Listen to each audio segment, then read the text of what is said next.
नमस्कार दोस्तों। जैसा कि आप लोग देख सकते हो कि मैं रेगुलर वीडियोस नहीं डाल रहा हूँ, उसके पीछे रीज़न ये है कि आप लोगों का इतना सपोर्ट नहीं मिल रहा है हमारे इस चैनल को कि हम रेगुलर वीडियो डाल सकें और रेगुलर आपके लिए नए-नए और इम्पोर्टेंट जो कंटेंट है वो लेकर आएँ। लेकिन आज मेरा ये वीडियो डालने का उद्देश्य ये है कि एक बहुत ही इमरजेंसी आई थी, एक केस मेरे पास आया, उसके बारे में मैं आप लोगों से शेयर करने आया हूँ।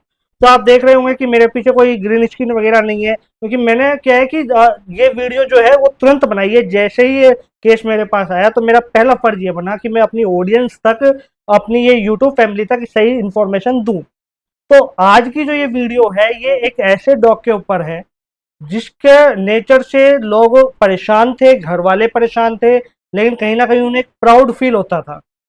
मैं बात कर रहा हूँ साइबेरियन हस्की जैसे डॉग ब्रीड के बारे में कि कैसे उसका टेम्परामेंट जो है वो घर वालों के लिए एक बहुत बड़ी मुसीबत बन गया। तो चलो स्टार्टिंग से शुरू करते हैं।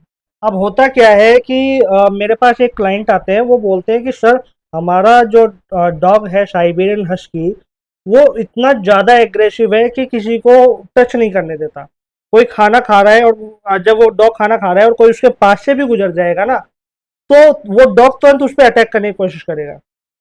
खाना खाने के बाद वो बाउल जो है उसको आप हटा भी नहीं पाते हो, इतना ज़्यादा एग्रेसिव हो चुका है, डेंजरस हो चुका है। जब मैंने उस डॉग की हिस्ट्री पूछी उनसे, एक्यूरेट एक एक बात पूछी, क्योंकि मेरे केस में क्या है कि मैं, ऐसा नहीं है कि हाँ मैं आपके डॉग को ट्रेंड करवा दूंगा या मैं सजेस्ट कर दूंगा कि आप उस ट्रेनर को हायर कर लो। ठीक है, मैं जब तक पूरी हिस्ट्री मुझे नहीं मालूम पड़ती मैं कोई एक्शन नहीं लेता हूँ, है ना, खासकर ऐसे डेंजरस सिचुएशन में। तो जब मैं उसकी हिस्ट्री चेक कर रहा था तो उन्होंने बताया कि ये जो डॉग है उनके किसी रिश्तेदार के पास था, जो कि फ्लैट्स के अंदर रहते थे।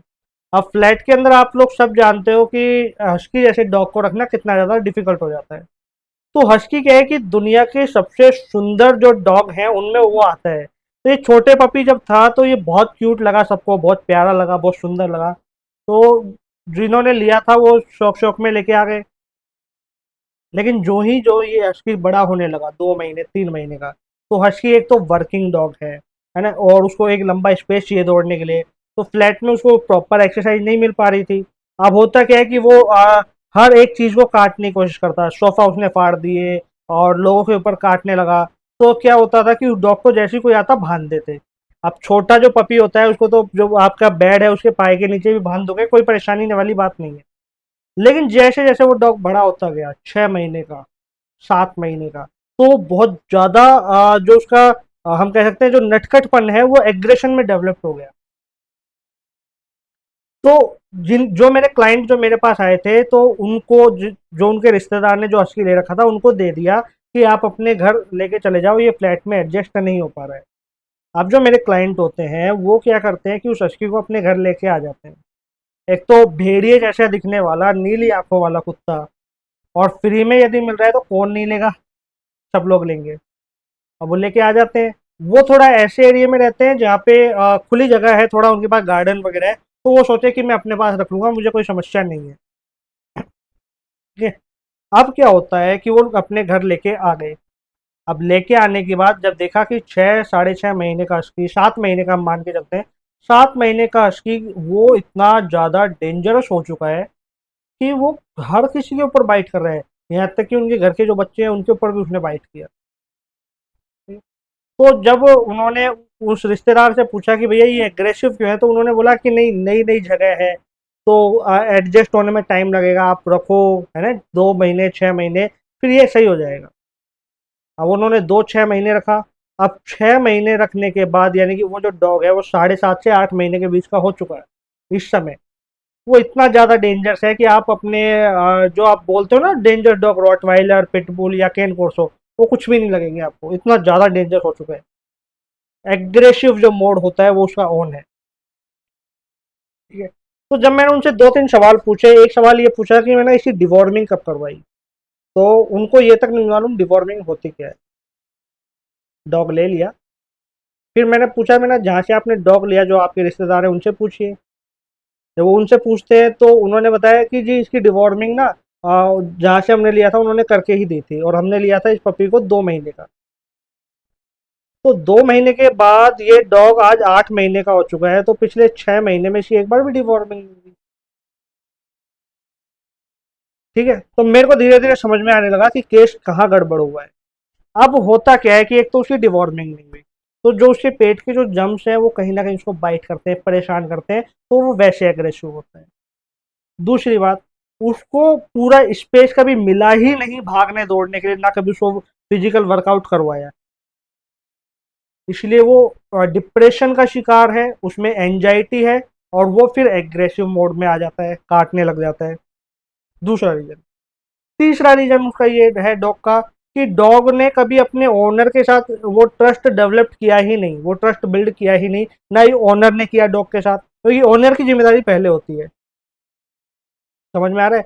क्या होता है कि हस्की जैसे डॉग ब्रीड या कोई भी डॉग ले लो आप, जब तक उसको ये बिलीव ना हो जाए ना कि यार जो मेरे को रख रहा है, जो मेरे को पाल रहा है, जो मुझे फीड करवा रहा है, जो मेरी केयर कर रहा है, वो मेरे लिए कुछ भी करेगा, वो मेरे लिए गलत नहीं है, ये भरोसा हमें डॉग को दिलाना होता है।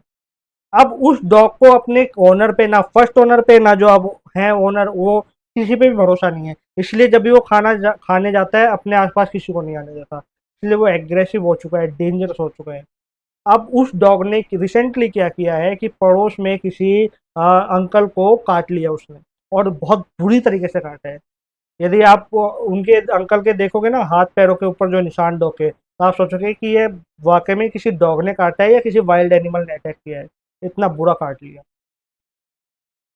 तो ये वीडियो मेरा बनाने का उद्देश्य ये है, सबसे पहले तो कोई भी बड़ा डॉग बिना उसकी हिस्ट्री जाने और टेम्परामेंट चेक किए मत लाओ, चाहे वो आपके कितने ही क्लोज रिश्तेदार का हो। पहला पॉइंट। दूसरा पॉइंट, जो रिश्तेदार डॉग ले रहा है उसको पहले आप ये समझाओ, अगर आपको पता लगता है कि यार वो डॉग ले रहे हैं या लेके आ चुके हैं, कि भैया ये वो ब्रीड है ना, और इस ब्रीड का देखभाल करना बहुत ज़्यादा डिफिकल्ट होगा। सारी सिचुएशन समझाने के बाद ही वो डॉग लें। और जो लोग ले रहे हैं उनकी भी जिम्मेदारी बनती है, वो पहले कमिटमेंट करें कि डॉग को 10 12 15 साल तक वो अच्छे से संभालेंगे, ट्रेनिंग देंगे, सोशलाइजेशन करवाएंगे, वर्कआउट करवाएंगे, डिवॉर्मिंग टाइम टू टाइम करेंगे, और उसको अच्छा डाइट वाला खाना देंगे। ये कई बार क्या होता है, इंटरनल जब वीकनेस होती है ना डॉग में, तो भी वो चिड़चिड़ा हो जाता है। तो ये बहुत सारे रीजन होते हैं एक डॉग के एग्रेसिव होने के। और हस्की जैसा डॉग ब्रीड जो फुल्ली एक्टिव है, आप उसको अपार्टमेंट में, फ्लैट्स में नहीं रख सकते, इस चीज़ को एक्सेप्ट कर लो। एक दो लोग रख लेते हैं जो सुबह शाम घुमा लेते हैं और ले आते हैं, तो देखो, और 100 में से 2 डॉग अच्छे निकल जाएं तो इसका मतलब ये नहीं है कि इनके जो जेनेटिक हैं वो चेंज हो गए हैं, ये लेब्राडोर की तरह रह जाएंगे। ठीक है, इसलिए ध्यान से रखो डॉग। ये वीडियो मैं इसलिए जरूरी बना रहा हूँ कि आप लोग ये गलती ना कर दो, क्योंकि जो इस चैनल से जुड़े हैं मैं उनसे ये एक्सपेक्ट करता हूँ कि वो ना तो कोई गलती करें डॉग लेने में, और ना ही वो किसी को करने दें। कोई डाउट है, कोई कंफ्यूजन है, आप मुझसे पूछ सकते हैं। देखो भाई, मेरे पास ना रॉटवाइलर है, और रॉटवाइलर की छवि आप सब लोग जानते हो कितनी बेकार है ना, बताते हैं मालिक को खा जाता है। मैं चैलेंज देता हूँ, कोई भी पर्सन आ जाए उसको प्यार कर ले, वो किसी पे अटैक नहीं करेगा। हाँ, यदि वो कोई आदमी, कोई स्ट्रेंजर या मेरा कोई दोस्त मेरे साथ बदतमीजी करेगा, मेरे को नुकसान पहुंचाने की कोशिश करेगा, तो वो डॉग उसके ऊपर अटैक कर देगा। ये होती है ट्रेनिंग, ट्रस्ट डेवलप्ड। मैं डॉग जब खाना खा रहा होगा ना, तो उसके मुंह से खाना निकाल लूंगा, डोंगा हटा के और दूर रख दूंगा, और मना कर दिया ना तो वो डोंगे के अंदर मुंह नहीं देगा वो, क्योंकि उसको इतना मालूम है कि अगर इसने डोंगा हटाया है मेरे मालिक ने, तो कहीं ना कहीं मेरे फायदे के लिए हटाया है। इसको कहते हैं ट्रस्ट बिल्ड करना, ट्रस्ट डेवलप करना।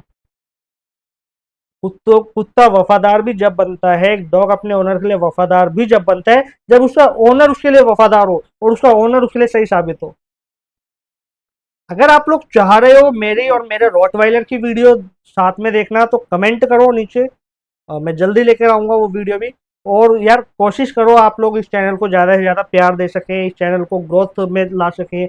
वीडियो को लाइक करा करो, शेयर करा करो, और हाइप जरूर करा करो। कमेंट में हाइप का ऑप्शन आता होगा, हाइप जरूर करो, ताकि हमारी ये वीडियो रैंकिंग में जाए। और जो लोग मिस इंफॉर्मेशन देते हैं, गलत इंफॉर्मेशन देते हैं, उनके खिलाफ हमारी ये जो जंग है ये बनी रहे, और हम आप तक एकदम जेन्युइन नॉलेज लेके आए। अच्छा, एक चीज़ और है, मेरा एक नया चैनल जो जरूर मैंने खोला है, उसका जो लिंक है उस चैनल के अंदर ही है, जाके जरूर चेक करें। उस चैनल के ऊपर हम स्पिरिचुअलिटी से रिलेटेड बातें करते हैं और पॉडकास्ट भी उस पर जल्दी चालू हो जाएंगे, तो उस चैनल को भी जाके जरूर सब्सक्राइब करें। इस वीडियो में इतना ही। नमस्कार।